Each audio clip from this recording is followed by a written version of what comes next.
Então, o tema que eu quero falar hoje para vocês, sofrimento e vitória. Filósofos de todas as eras, os que já morreram, os que estão vivos, e teólogos também, psicólogos também, sociólogos também, estudam sobre o sofrimento humano, o porquê do sofrimento humano. Todos nós temos algum sofrimento. Essa autora que eu gosto muito, Ellen White, a escritora mais traduzida no mundo, inspirada por Deus, é um texto que eu não gosto desse texto, mas ela fala assim, e é uma realidade: não há descanso do lado de cada vida. Qual é o lado de cada vida? É esse que eu e você estamos vivendo. Não há descanso. Como assim?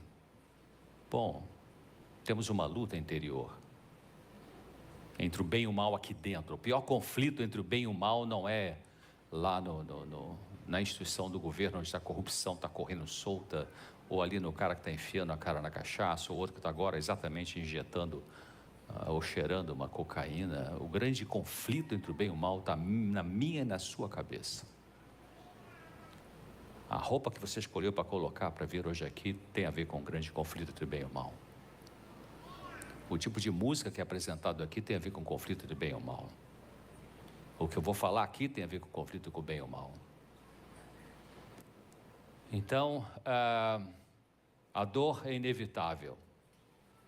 Ela é consequência de erros e escolhas ruins que fazemos. Mas também é uma maneira de Deus nos revelar defeitos em nosso caráter para nos amadurecer, purificar e santificar.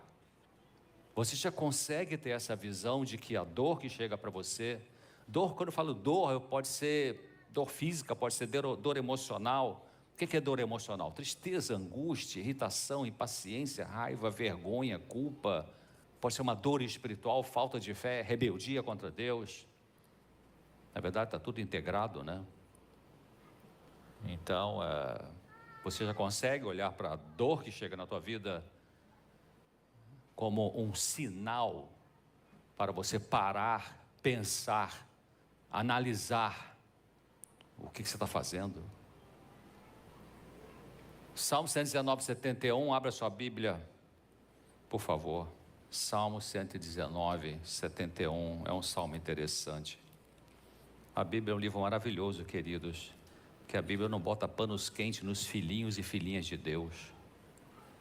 Deus não mascara, como alguns de nós fazemos em nossas instituições, o erro, o mal. Salmo 119, 71, o salmista está falando aqui: foi bom para mim ter sido afligido, para que eu aprendesse os teus estatutos.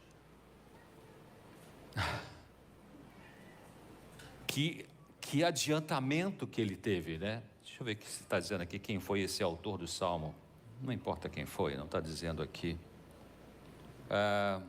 Foi bom eu ter sido afligido para que aprendesse os teus estatutos. Isso não é masoquismo. O que é masoquismo? A pessoa que adora sofrer, se mete em encrenca toda hora porque parece que aprendeu que o viver é sofrer. Aliás, essa é uma frase budista, né? Viver é sofrer.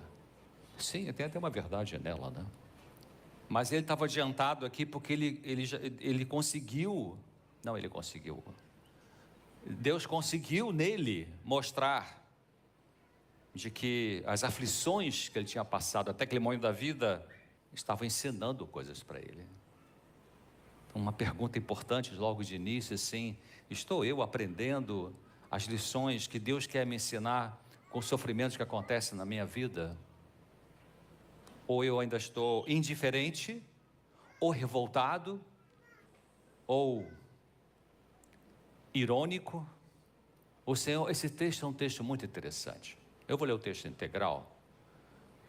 O Senhor considera as nossas aflições. Deixa eu voltar aqui. Deus não é uma pessoa distraída, no sentido de que Jesus está aqui dando estudo bíblico para alguém, aí acontece ali uma tragédia, e ele fala assim: peraí, deixa eu dar uma olhadinha nisso, já volto aqui, tá? O que está acontecendo com você? Ellen White diz que a mente de Deus é difusa. A gente estudou na lição da Escola Sabatina 4 rostos, né? Difusa. Deus consegue ao mesmo tempo pensar no que você está pensando agora, que pode ser uma coisa completamente fora do que eu estou dizendo, e pensar no que o taxista que passou ali está pensando, e pensar no monge budista lá no Tibete que está fazendo uma oração agora, na reza dele. Deus consegue. Como pode a mente fazer isso?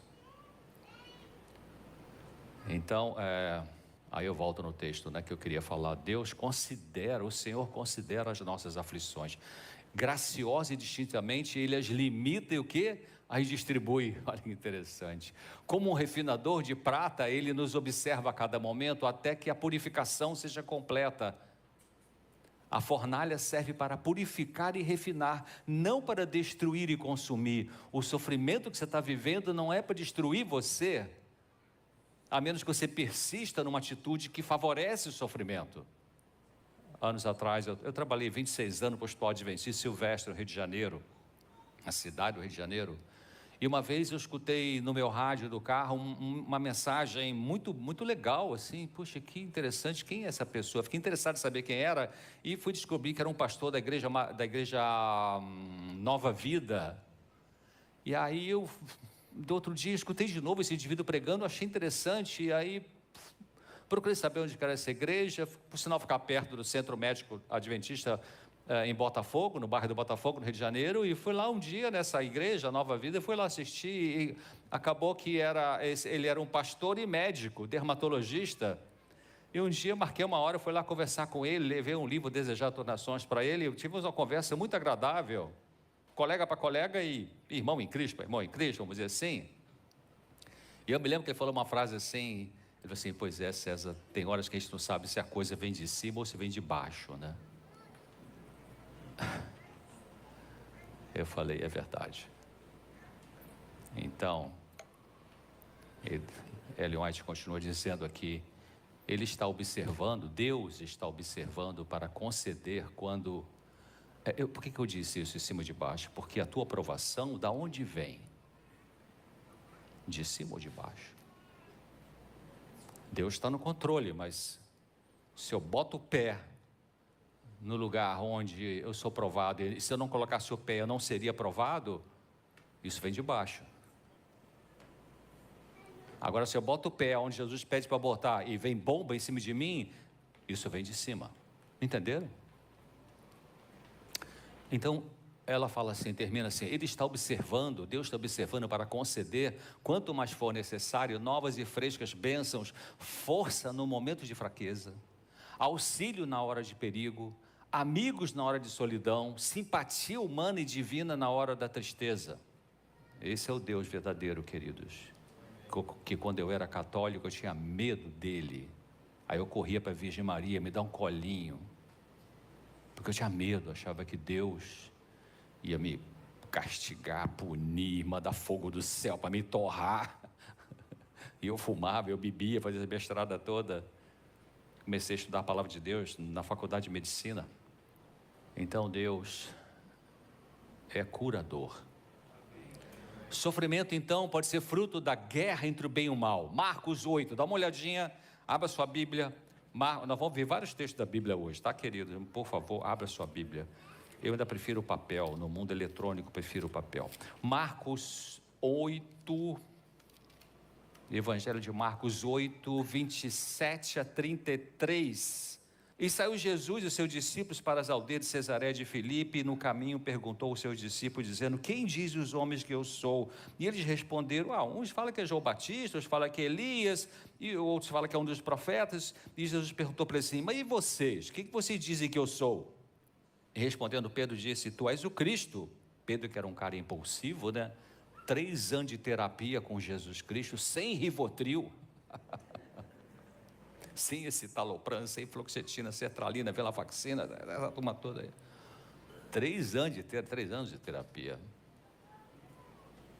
Até que lá no final, a cura, que é um processo, chegou para a impulsividade dele, né?